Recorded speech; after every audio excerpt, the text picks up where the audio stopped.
자, 그렇게 이제 그 가계 대출이 늘어나면서 그거하고 맞물려가지고 집값도 이제 상당히 몇 년 동안 폭등을 했잖아요. 이 집값 같은 경우에는 어느 정도 올랐는지 뭐 수치로 나타나나요? 실거래가 지수 기준으로 뭐 5년 계산해 보면 수도권 기준 한 63% 정도 올랐는데 예. 2015년부터 2020년까지. 근데 이제 뭐 2021년 상반기에만 거의 한 15% 20% 올랐으니까. 올해 상반기에만요? 네, 실거래가 기준으로요.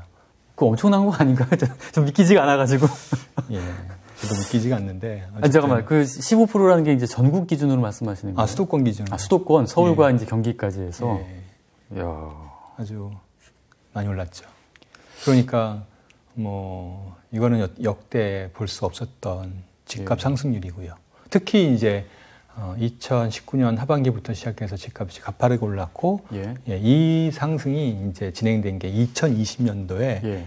2006년 이후에 실거래 데이터를 이제 집계한 이후 가장 많은 상승률을 2020년도가 기록했는데 네.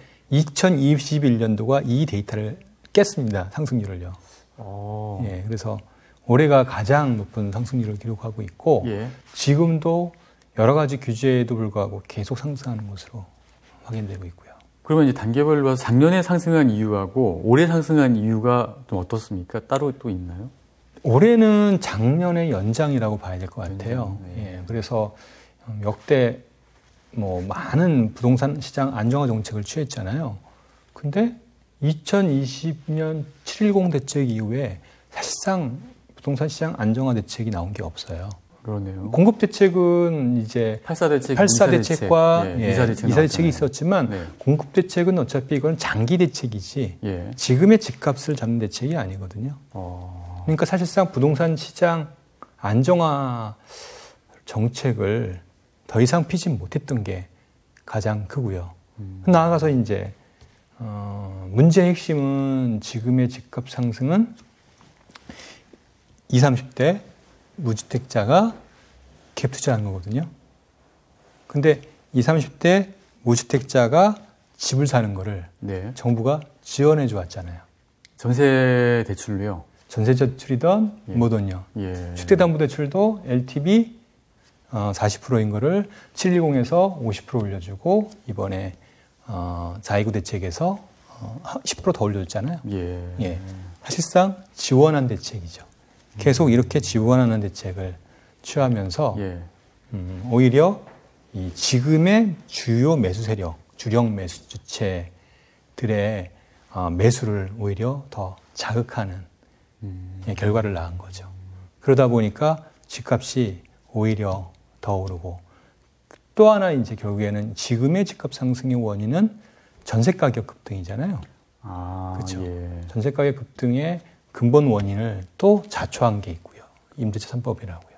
그러니까 임대차 3법 이후에 전세 가격이 많이 이제 올랐잖아요. 그렇죠. 수치로 나오잖아요. 네. 근데 그게 다시 또 집값을 밀어올린 겁니까, 그러면? 그렇죠.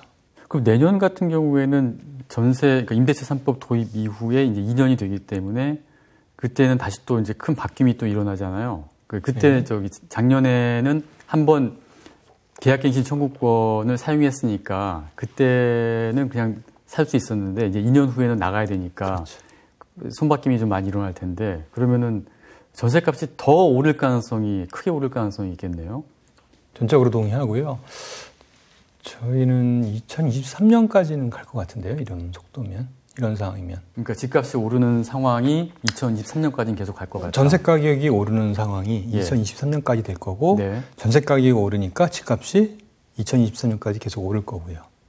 그러면 2023년까지 가계부채도 계속 증가할 거고요. 예. 그리고 이 상태에서는 속도도 계속 빨라질 거고요. 근데 결국은 이제 그 수요와 공급이 중요한데 내년까지는 뭐 서울이라든가 수도권 쪽에 아파트 공급량이 점점 이렇게 많이 줄지만은 내후년부터는 좀 는다라고 정부에서 좀 발표를 한 게 있는데 그런 걸 감안하면은 좀 안정될 가능성은 없나요? 지금의 구조에서는 이제 저희가 계산해 보는 그 적정 주택 보급률 이게 이제 한 105%는 돼야 충분히 전세 시장도 안정화될 것으로 보여지는데 네. 서울, 수도권 다 98%대였거든요. 예. 그리고 지금 시간이 지나면 지날수록 주택 보급률이 떨어져요. 오르지 않고요. 거꾸로. 그럼 왜 그러죠? 가구 수가 늘어나니까.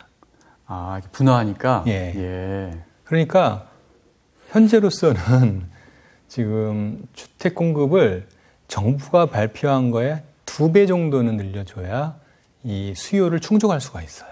예. 그러니까 지금 공급 갖고는 턱없이 부족해요. 아. 그러니까 현재의 상황을 이대로 놔두면 네. 집값 상승을 막을 수는 없는 것 같아요.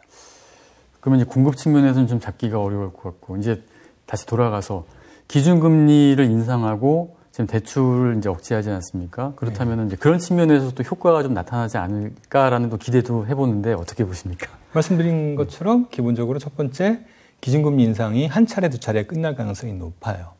그렇죠? 기준금리 인상은 물론 전체 대출의 네. 70-80% 이상이 순준 기준으로 가계로 가기 때문에 네. 이 기준금리 인상이 이 부동산 시장 안정화에 상당히 기여를 할 수 있어요. 예. 하지만 어쨌든 지금 집값의 조정을 만들기에는 네. 이게 일종의 이제 우리가 가계부채 구조조정, 자산시장 구조조정일 텐데 네. 가계부채 구조조정, 자산시장 구조조정이 기업 구조조정과 연결되면 굉장히 부담이 커지잖아요. 예. 그래서 이 기준금리 인상을 통해서 이 구조조정을 한다는 건 사실 쉬운 일이 아니에요. 그래서 한계가 있을 수밖에 없어요. 한두 차례 올리면 제가 보기에는 못 올릴 것 같아요. 기껏해야. 그러면 방법이 없는 거예요. 나머지는. 예. 그러면 결국에는 총량 대출 지금처럼 규제하는 정도인데 그러니까 말씀드렸지만 제가 무주택자가 20, 30대 무주택자가 갭 투자하는 거 이걸 막아야 되고 예. 이걸 전세가 상승을 막아야 되고 예. 이걸 해야 되는데 이 정책을 취할 수 있냐 이거죠. 정부가. 이사님이 나름대로 해법을 갖고 계실 것 같은데. 물론 해법은 있지만 예. 분명히 해법을 몰라서 못 쓰는 게 아니라 해법은 저도 있고 그렇지만 그 해법을 정말 이제 의지를 갖고 진행하기가 굉장히 어려운 거죠. 예를 들면 전세자금 대출 규제한다고 했더니 당장 실수요자들을 나는 어떻게 해라고 지금 하고 있잖아요. 예, 지금 언론도 그렇고 게시판도 그렇고 아우성 나오더라고요. 예. 근데 이런 거거든요. 아까 말씀드렸지만 공급으로 집값을 잡는 건 현실적으로 제가 보기엔 불가능해 보여요. 지금 현 상황에서는요? 현 상황에서는요. 그러면 결국에는 가격을 떨어뜨리려면 수요를 줄여야 되거든요. 저는 그래서 공급이 해결되지 않으면 가격은 하나의 금융적 현상으로 좀 보거든요. 대출을 줄여야만 가격이 떨어지는 거라고요. 그러니까 수요를 줄여야 가격이 떨어지는 거거든요. 수요를 줄이려면 대출을 줄여야 되거든요. 그렇죠. 그럼 대출을 줄이는 거에서 용납하지 못한다면 그건 답이 없는 거예요. 그러니까 대출을 줄였을 경우에 역풍 때문에 어렵다는 말씀이시군요. 컨센서스가 모든 사람들이 다 나름대로의 다 이유들이 있잖아요.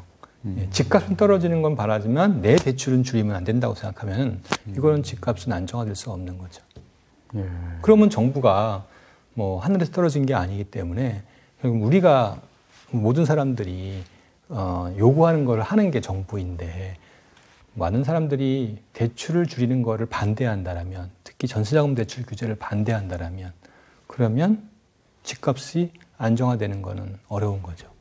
계속 이런 식으로 집값이 상승할 거고 부채 리스크는 계속 커지겠죠. 근데 과거에도 이렇게 전세값과 집값이 같이 오르는 경우가 있었나요? 과거에는 집값이 오르면 전세가격이 떨어지고 전세가격이 오르면 집값이 떨어지는 이렇게 역의상황 강의를 보였는데요. 이게 이제 저희 박근혜 정부 후반기 그때부터 전세가율이 올라가잖아요. 올라가면서 어떤 일이 생기냐면 전세가율이 주택담보대출 LTV보다 높아지는 시점. 그때부터 상황이 달라집니다. 그러면서 전세가격과 집값이 확연한 상관관계를 보는 거죠. 근데 전세가격은 한 2017년, 18년까지도 안정됐던 걸로 제가 기억을 하거든요. 그렇죠. 그러다가 2019년 상반기까지 이제 안정화됐죠. 상당히 오랫동안 안정했던 걸로 제가 기억을 하는데. 예, 맞습니다. 그래서 2018년 9월, 10월 이제 2018년 9.13 대책 이전까지 집값이 많이 올랐잖아요. 예. 하지만 전세 가격은 안정화되었다고요. 예. 그때 이제 집값 상승을 주도했던 게 뭐냐면 신용대출을 이용한 갭투자.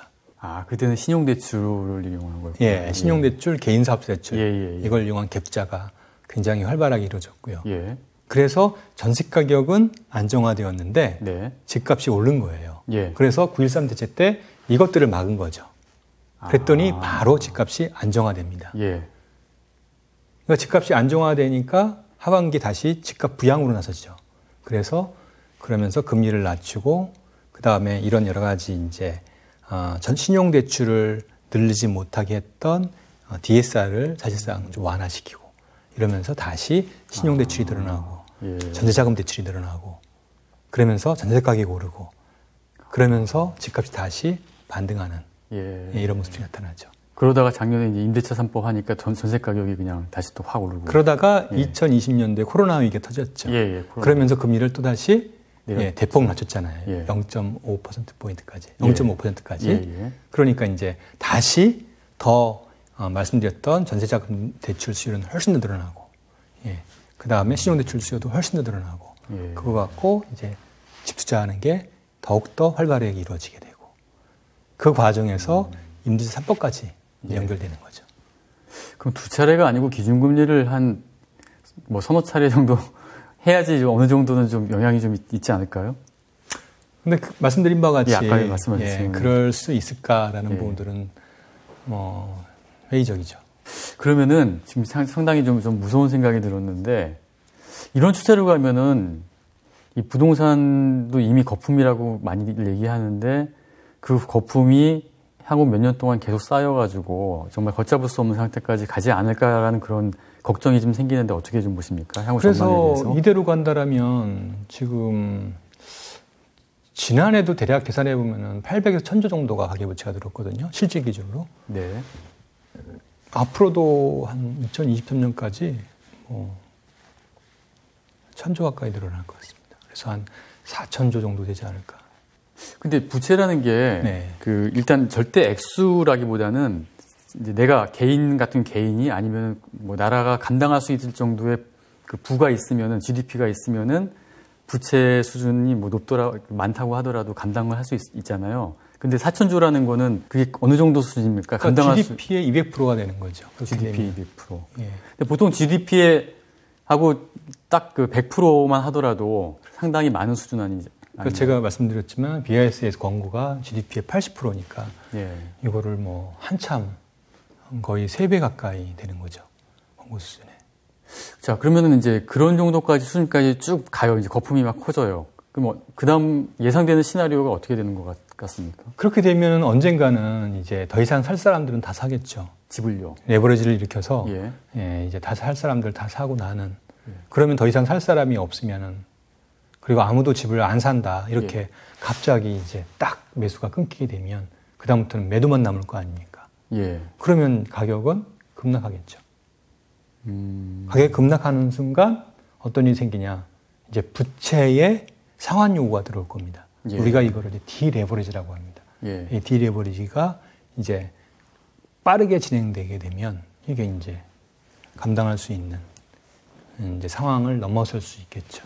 지금 말씀하시는 거는 일본의 그 90년대 초에 그 버블이 붕괴됐을 때 그때 상황하고 좀 비슷하다는 생각이 드는데 어떻게 좀 보세요? 일본만 그런 게 아니라 전 세계 대다수의 국가가 가계부채를 통해서 그리고 부동산 버블을 통해서 이렇게 경기를 부양하고 이런 과정을 겪었는데 뭐 많은 나라들이 결국에는 부채 위기를 겪었고요. 그래서 많은 고통을 겪은 건 많이 아실 거예요. 뭐 대표적인 게 2008년 글로벌 금융위기 얘기할 수 있겠죠. 같은 내용입니다. 지금 기준금리를 올리고 그 부채를 좀 규제를 하고 있는데 이런 두 가지 조치에 대해서 증시 같은 경우는 좀 영향을 받을 수가 있나요? 증시의 영향은 사실 좀 있어요. 근데 이제 영향이 이제 이것만 놓고 보면 굉장히 부정적이에요. 왜냐하면 지금 총량 대출 규제 이게 지금 전세자금 대출 규제를 잘 못하잖아요. 그러다 보니까 타겟이 어떻게 되냐면 신용대출 중심으로 갈 수밖에 없거든요. 그렇죠. 예, 그래서 이제 대표적인 게 DSR 규제인데 DSR 규제는 전세자금 대출이 빠져요. 그러다 보니까 완전히 신용대출이 타겟입니다. 예. 더군다나 최근에 이제 신용대출 한도가 소득의 2배에서 이제 1배로 예. 줄어들잖아요. 그렇죠. 그렇게 되면은 굉장히 임팩트가 크거든요. 대부분 많은 사람들이 신용대출로 집 투자도 하지만 주식 투자도 많이 하거든요. 예. 그래서 이런 부분들이 상당히 영향을 지금도 미쳐왔고 예. 앞으로도 미칠 거예요. 예. 근데 아셔야 될 게 있습니다. 뭐냐면 우리는 이제 시장을 볼 때 항상 개인의 자금 흐름을 분석을 해야 되는데 네. 신용대출 쪽에서 지금 대출이 준다고 그랬잖아요. 그렇죠? 예. 한도를 계속 줄여요. 근데 대출은 전세 대출은 안 늘 수밖에 없어요. 왜냐하면 지금 전세 가격이 계속 오른다고 말씀드렸잖아요. 예. 그러면 전세 보증금은 계속 올라간다는 뜻이거든요. 예. 그러면 세입자가 어쨌든 이 돈을 마련해야 된다는 뜻이거든요. 예. 마련은 어쨌든 전세자금 대출이든 어떤 대출이든 대출을 자금을 마련해서 그 돈을 누구한테 주죠? 주인한테 주죠. 그럼 예. 집주인은 예를 들어서 2년 전 대비 50% 이상 오른 전세 가격으로 재계약할 텐데 네. 10억짜리가 예. 전세 가격이 50% 올리면 5억이고 5억짜리가 50% 올리면 2억 5천이잖아요. 2억 5천이 2년마다 생기는 겁니다. 집주인이. 예. 그 돈 갖고 뭐 할까요? 또 투자를 하게. 그 돈은 투자할 돈이지. 예. 예. 어디 예금 요즘같이 1%도 안 되는 예금하기는 어렵잖아요. 예. 그러니까 전체적인 캐시플로우를 계산을 해보면 예. 계속 플러스예요, 지금. 그래서 지금 신용대출을 사실 지금 규제한 게 아니라 이미 오래전부터 정확히는 2020년 11월부터 대출 규제를 했는데 작년 11월부터요? 예, 2020년 11월부터 대출 증가율이 안 줄어요. 예. 그 이유는 다시 전세 가격 급등에 있어요. 예. 그렇겠네요. 따라서 전세 가격을 잡아야지. 잡아야 모든 문제가 해결돼요. 그렇군요. 전세자금 대출을 규제해야 모든 문제가 해결되는데 예. 전세자금 대출을 규제하면 이 올라간 전세 가격을 커버할 수 없잖아요. 이게 악순환인 겁니다, 지금. 그러니까 전세자금 대출을 잡아야지 이쪽 부채도 잡을 수 있고 집값도 잡을 수 있겠네요. 그렇죠. 카카오뱅크나 K뱅크처럼 이렇게 비슷한 형태의 비즈니스 모델을 가진 은행들이 있었어요. 또 있고요, 지금도요. 근데 이제 그렇게 순수하게 인터넷으로 대출을 하다가 대부분 한 3분의 1에서 절반 정도가 파산했어요.